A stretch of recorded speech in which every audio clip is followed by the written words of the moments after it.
Rádio Rosário. Você pode interagir conosco. Inscreva-se no canal. Deixe o seu like. Se quiser, também comente e compartilhe este vídeo. Nós temos agora aqui na programação da Rádio Rosário uma entrevista com o ex-ministro da Agricultura, Francisco Sérgio Turra, presidente do Conselho Consultivo da Associação Brasileira de Proteína Animal. Ele vai falar sobre exportações de carne de frango e suína brasileira desse primeiro trimestre de 2022. O Francisco Sérgio Turra também é presidente do Conselho de Administração da Associação de Produtores de Biocombustíveis do Brasil, membro independente do Conselho de Administração da JBS e presidente do Conselho de Administração do Grupo ECB, gestor da BS Bios, entre outras atribuições que ele está no momento. Uma grande satisfação, mais uma vez, contar com a presença do senhor aqui no microfone da Rádio Rosário, nessa manhã, através do programa Realidade. Bom dia, Francisco. Bom dia, Marcos. Bom dia a todos vocês que nos acompanham. Em primeiro lugar, é uma alegria.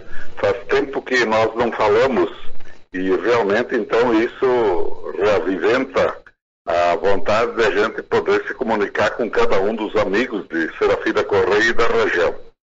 Francisco, vamos comentar inicialmente na nossa entrevista de hoje aqui no Realidade sobre as exportações de carne de frango e suína brasileira que nesse primeiro trimestre de 2022 tiveram alguns aumentos e algumas perdas em relação ao processo da pandemia que a gente vinha passando aí nos últimos tempos. Bom, com relação, por exemplo, à carne de aves, durante todo o primeiro trimestre foi excepcional. Aumentamos e não houve, ao contrário, até a adesão de alguns mercados que antes estavam retraídos e eles passaram a comprar muito, como é o caso da Arábia Saudita, que tinha perdido o posto depois de 18 anos para a China e voltou a se tornar o primeiro nesse primeiro trimestre de 2022. Com relação à carne suína, um pouco de queda, apesar de ter entrado o México e etc., e a razão é muito simples. Você sabe que repentinamente tanto suínos, aves, etc., eles foram repelidos aí pela inflação dos alimentos, altos custos do milho, inexistência, farelo de soja crescendo também em preço e muito, né? Isso impactou bastante e a gente, para continuar tendo vendas boas lá fora, tem que ter competitividade. Porque lá também a crise é grande e te digo uma coisa, maior do que no Brasil, porque o Brasil até durante a pandemia se comportou maravilhosamente bem. E há um detalhe, Marcos, que eu quero salientar de cara. Proteína animal não é para ter medo da gente aumentar a produção e muito o Brasil, porque o único país que está preservando a sanidade, totalmente preservando, é o Brasil. Estados Unidos está com um problema muito sério em várias regiões, a Europa muito grande, a influenza aviária, na França, por exemplo, na Alemanha, na Polônia, em vários lugares, problema de influenza aviária, e eu nem falo do continente asiático, que lá é permanente também, ou peste suína africana, ou influenza aviária, muitas doenças, muitos males que transitam por lá. Então, o Brasil é realmente uma ilha muito especial. Essa é a grande capacidade que o Brasil tem de continuar evoluindo e muito. Nosso setor não vai parar. Você tem aí a nossa BRF de Serafina, ao redor temos em Marau, temos em Lajeado e temos por tudo aí muitos frigoríficos, graças a Deus. É emprego e condições de a gente continuar evoluindo muito bem. Essas nações islâmicas que você comentava na nossa entrevista, Francisco, com certeza elas tiveram uma participação muito importante nas exportações avícolas no país neste ano. Sim, nesse ano tinham caído um pouco e eu lembro que insistentemente, quando eu estava na presidência da BPA executiva, queriam que eu fizesse entrevista dizendo assim, os islâmicos estão magoados com o governo brasileiro. Sempre tentam polemizar e politizar.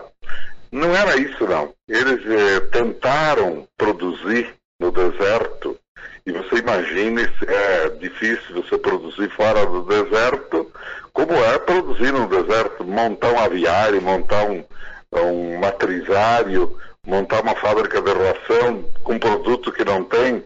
Se fosse areia, ração seria uma barbada, mas areia não alimenta ninguém.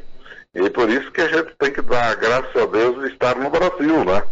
Então não deu certo lá, eles passaram a comprar muito aqui, porque eles, temendo esse efeito da guerra Ucrânia e Rússia, que é perigoso esse efeito, muitos países, entre eles os islâmicos, entre eles o próprio Japão, costumam fazer muita provisão de alimentos, muito estoque de alimentos, compram muito mais, exatamente prevendo assim que haja um conflito de proporções maiores e etc.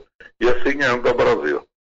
Francisco, inclusive com esse mercado aberto, que é muito importante, vindo novos países adquirir os produtos que são feitos aqui no Brasil, produtos de alta qualidade e com registro, com toda a procedência garantida, esse mercado aberto em exportações de aves e suínos promoveram também, durante o mês, uma ação muito importante que foi realizada em Montreal, no Canadá, Francisco. Exatamente, porque o Canadá ele era exportador para o Brasil de material genético bovino, leite, corte, etc. Mas passou a ser um importador de carne suína e também importador de carne de aves.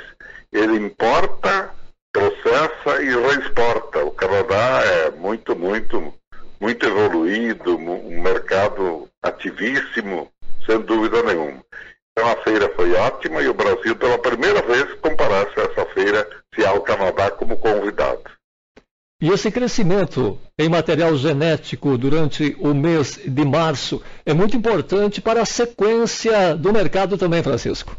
Sim, olha, ovos, um aumento muito grande na produção durante a pandemia, bastante, e material genético é uma coisa boa, porque significa que o país, para exportar material genético, passou por todas as provações em relação à sanidade.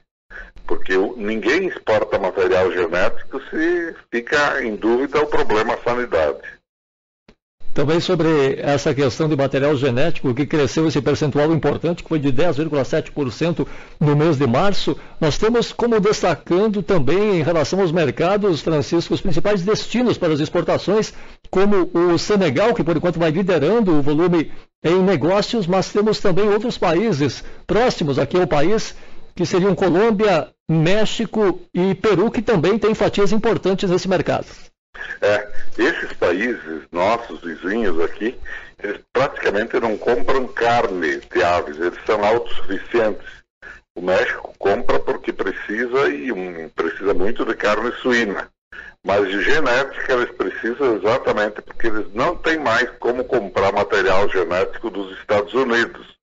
Já não há mais condições, Estados Unidos está com vários problemas de doenças aí, entre elas a gripe aviária em vários pontos, e daí não há como você comprar material genético de um país onde está graçando essa peste. Não tem.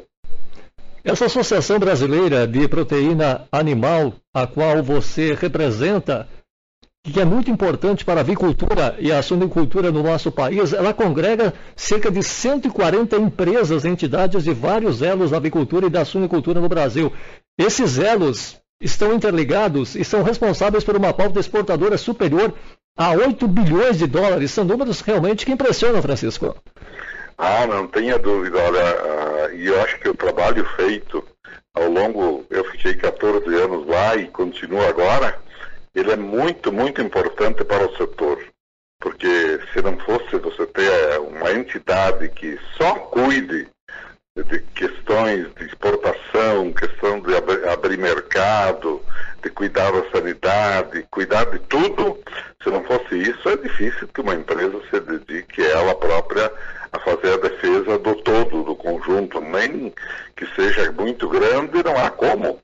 Você hoje, para brigar para sobreviver, é uma briga danada, né? A concorrente é sempre a tua adversária na hora. Mas então há uma entidade que olha para todas, grandes, médias e pequenas, e ajuda há muito tempo, faz muito bem. E aliás, setor nenhum hoje evolui sem ter uma organização. Não tem como. Seja qual for, até os produtores de mel, de pequenos produtos aí, de hortigranjeiros, de flores, todos têm que estar bem organizados para ter uma defesa, para ter uma informação, para ter uma análise da informação.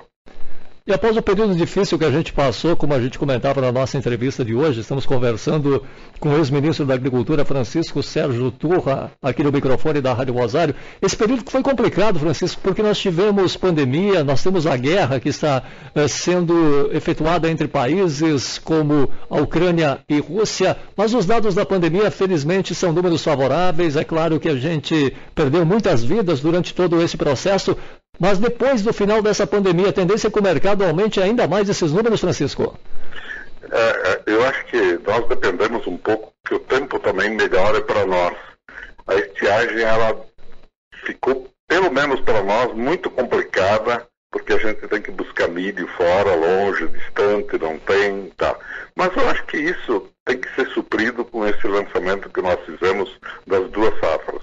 No ano passado, a gente lançou esse projeto e crescemos 60% na proporção do ano anterior. Num ano a gente cresceu barbaramente e nesse ano a gente lançou, a semana que passou aí no Palácio, de novo o projeto 2 safras. Ele é um projeto muito interessante, porque nós encontramos nele a possibilidade de ter alimentos mais consistentes aqui no Sul, senão a gente vai perdendo para o Paraná, para Goiás, para os outros estados.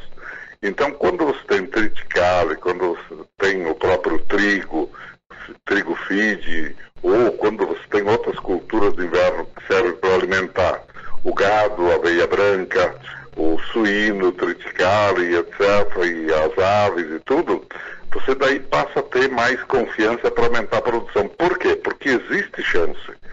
Se a gente produzisse nós do Sul o dobro, teríamos colocação para tudo. E estamos aí perdendo com dificuldade porque não se encontra alimento para as aves, para o suíno, eu não sei. Paraguai, que deu estiagem, Argentina, que deu estiagem. E um pouco vinha do Paraná, que também teve problema, um pouco do Mato Grosso do Sul, onde é possível. Do Mato Grosso não tem como você buscar milho lá.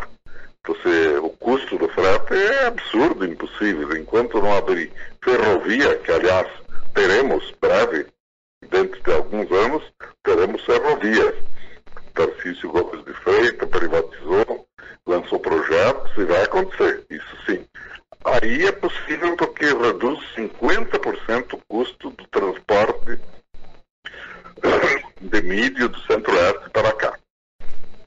Agradecendo a participação aqui na programação da Manhã do Realidade, onde entrevistamos o ex-ministro da Agricultura, Francisco Sérgio Turra, presidente do Conselho Consultivo da Associação Brasileira de Proteína Animal, também presidente do Conselho de Administração da Associação de Produtores de Biocombustíveis do Brasil, membro independente do Conselho de Administração da JBS, presidente do Conselho de Administração do Grupo ECB, gestor da BS Bios, entre outras atribuições que no momento ele está à frente dessas importantes entidades. Obrigado pela participação mais uma vez, Francisco, e sempre que você tiver novas informações, você pode ter certeza que o microfone da Rádio Rosário está à sua disposição para a gente trazer essas informações dessa área tão importante que é a área da avicultura e da suinocultura no nosso país. Obrigado, bom dia, bom trabalho, Francisco. Bom dia, Marcos, e saiba que estamos aí cuidando dos interesses da nossa região, porque quantas vezes nós tivemos problemas, você lembra aí, sérios,